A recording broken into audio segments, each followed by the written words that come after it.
Hello, I'm Gordy. What's up, and welcome to Book Talk. Today I'm going to be discussing The Winner's Curse by Marie Rutkoski, and I finished it last night, and oh my goodness, this book was so good. Like, I was gonna give it 4 stars, right? But then I read the end, and I was just like, mind blown, so I gave it 5 stars.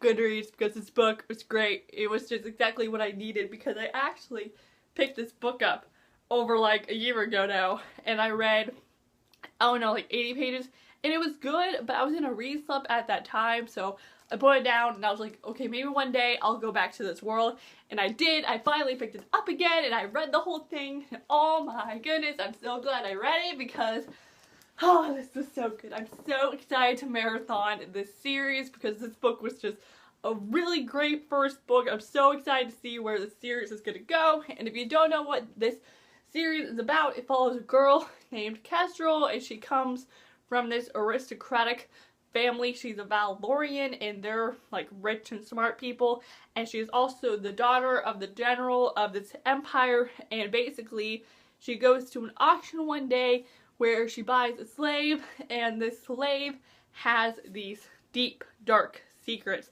and Kestrel starts to fall in love with him, but she doesn't realize that he's keeping some pretty big stuff away from her, and just all this stuff goes down, and it's insane, but I love every second of it. This is a great series. I'm so excited. Like, I've only read the first book, but I'm always just like, this is so good. I'm so excited. I've heard great things about these books, and boy, was all those reviews I've seen, they were correct, because this was fantastic. And now I'm about to go into some spoilers, so if you haven't read this book yet and you do not want to be spoiled, I will leave right now, so bye now, spoiler people! Okay, so The Winner's Curse, where do I even begin? Let's talk about the characters first. We have Kestrel, which I liked her the whole entire time.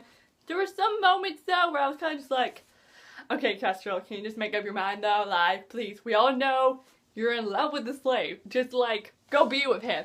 But something that I found really interesting about her and, like, I guess her purpose in the world is that her dad is pressuring her to either enlist in the army, which I found it great that, like, women can be in the army. I found that wonderful.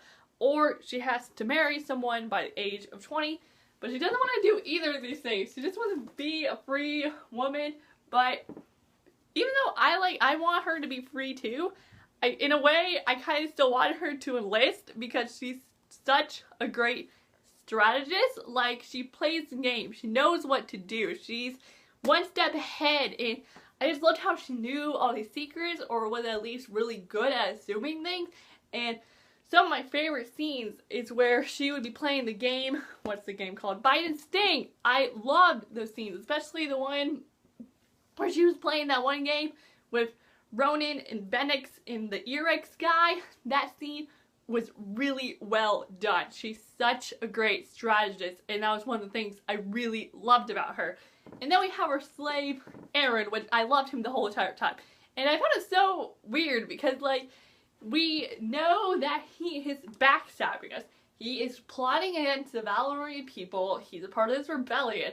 But I still loved him though. I was like, oh, you go, babe. Like, I'm so proud of you. Like, it was just really funny to me that I still felt that way, even after all of this destruction he's caused. I don't know. The thing I loved, like, most about Kestrel and Aaron is how, like, great of a team they are. Like, when they would talk, I could just see them, like, strategizing together, and I was like, why aren't you two plotting your own rebellion? I just want them to team up together, because they're both really good strategists. That was one of the things I also loved about Aaron, how good of a strategist he was, and putting them together is just like, that's amazing. And I was just like, can these two just, like, get rid of their own rebellions and form one together? It's like, I wanted them together, but there were some points where I was just like, but how would this work? Because they're both enemies, and that was stated at one point where he was like, you know, I'm your enemy, and then he kissed her, and I was like, oh my gosh. But at the same time, it's like, it's impossible for them to be together, but I was still just like, I still want you to be a thing. But then there was Ronan, which I feel so bad for this guy because he is just so nice. Like, whenever he was there, it was just really fun. Like, I just liked his humor. He was always nice, and I was just like, look at this nice, innocent little kid. I couldn't help but like him because he's not a bad guy. He hasn't done anything wrong. He's just living his life and just wants to be with Kestrel. And when he proposed, I was like, you know, if Kestrel said yes to this, I would not be mad because Ronan is a good dude. And the thing that made me mad was that she knows he's a good dude, but she still said no because, yes, she's following her heart because she can't love him, which understandable, but still I was like, you could have this good life with him. Like, he would treat you well. You're not getting yourself into a bad marriage. You know this guy, you're best friends with his sister. This would be a good life for you, and that would have been a smart decision to go be with him. But don't get me wrong, I'm glad she didn't say yes, because she's gonna be doing her own thing because she about to be helping the Empire and be doing all this great stuff. But I'm just saying, if she did say yes, I would have been fine with that. I sincerely would have, and this does not happen often. But okay, I'm not fine with the whole situation at the end when she went to the Emperor and he was like, oh, I'll stop the siege if, like, you marry my son. And I was like, ha ha ha. No. And I loved it how Kestrel was just like, yeah, we haven't even met. He was like, so you want this deal? Go marry my son. And I was like, okay. And, okay, speaking of the end, there's one thing I'm still kind of confused about. You know, they make this deal, and he's like, okay, you gotta choose. If you decide to marry my son, then I'm gonna stop this. If you don't, then I'm gonna continue this stuff. We're gonna destroy the Heron and people, right? And then there's the next chapter with Aaron, and the army's there. They're trying to destroy the wall. The general's there. All this crazy stuff's going down. And then, at the very end, he gets that note from Kestrel, and it says, let me in. And he doesn't let her in, but he goes find her, and she has that mark on her forehead, right? And Aaron's just like, that's the sign for when a valiant woman is engaged. And she says, oh, you should congratulate me. I'm marrying the heir of the Empire. And she says this one specific line. I remember it. Hold on. Where is it?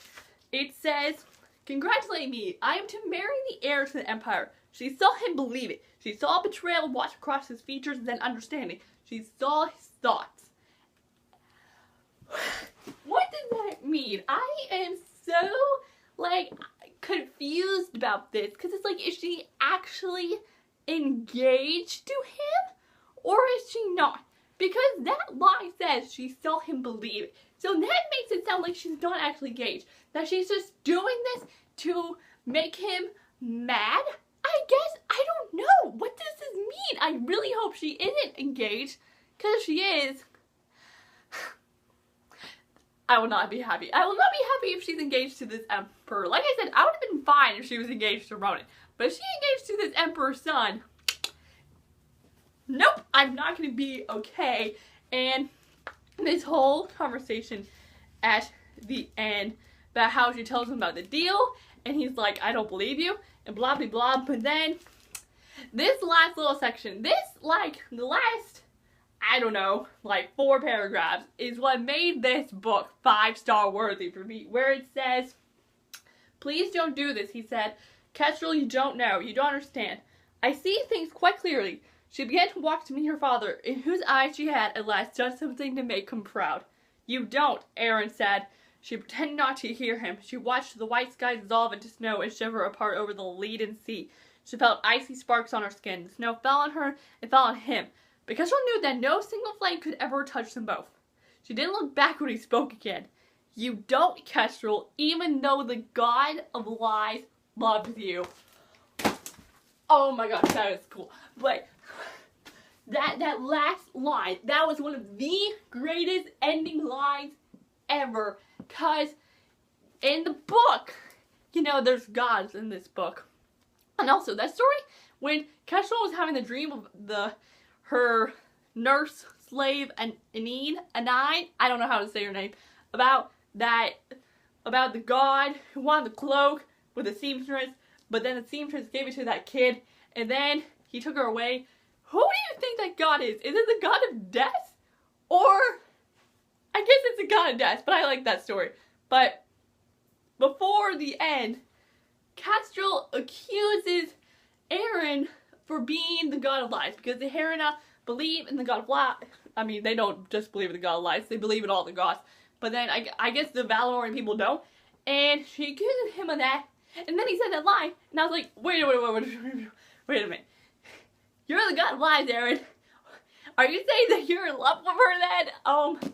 Y'all, it was like 11 o'clock when I read that, and I was like, wait a minute. Did he just technically confirm his feelings for her? Because they both know that he is the god of lies. Or at least, she accused him of being that. So like, is this confirmation that he's in love with her? Because if it is, I swear I'm going to lose it. I did lose it. I had to like throw my book on the floor because I was just like, what does this mean? What does this mean? I need the next book. I need one because like, I don't know. I feel like I just need the next one because I'm just so confused on everything. I feel like I've been talking about the end. I'm just very upset because like, I don't truly like 100% know everything. What does that last line mean? What is she actually engaged? I need answers, and I'm just so grateful that this series is complete, so I don't have to wait for any books. That is amazing. But okay, I gotta stop talking about the end. I gotta calm down. What else happened in this book? Oh, there was Jess. I liked Jess. I mean, you know, there was the whole poison situation, and she had the poison, and I was kind of like, you know, if this Jess girl dies, I won't be sad. Because, I mean, don't get me wrong, I liked her, but I don't know, there was something always about her where I was like, if this girl dies, I won't be sad. Which, I mean, I'm happy she's not dead, because, like, this is the one person Kestrel can really trust now. I mean, she can trust Ronan and her dad, but I feel like she and Jess just have this really strong friendship. Well, okay, if Jess died, that probably would have made things even worse for Kestrel. I feel like that would make her truly fulfill the promise to destroy the Herina people, which when Jess made that promise to Kestrel, being like, promise me that you're gonna destroy those people, get our revenge, redeem us, like, you're not gonna be on their side, blah blah blah. I was just like, great, we're so screwed. Everyone's so screwed in this book. I'm just like, great, we're all gonna die. Hopefully not everyone dies. Hopefully, who do I want dead? You know, a lot of people died in this book. That Erex guy died, and then that Benix guy died. Even though we didn't really know Benix that well, I was still like sad about it. But I don't know what else to talk about. I'm just like an emotional wreck over that end, because that last line just like, oh, what does that mean? I'm just really excited for the next book. Alright, I'm gonna get it tomorrow. I am pumped. I'm so pumped for it. It's gonna be amazing. I've heard really good things about the second book, so I am excited for it. But I think that's all I have to say for The Winter's Curse. Overall, I loved it. As you can tell, I had many feelings about it. And I'm just so excited to see where the series goes. So yeah, that's all I got to say for this book talk. Thank you all so much for watching this video. And I am Courtney, and I'll see you all next time with a new video soon. So I will see you then. So, bye! Yo!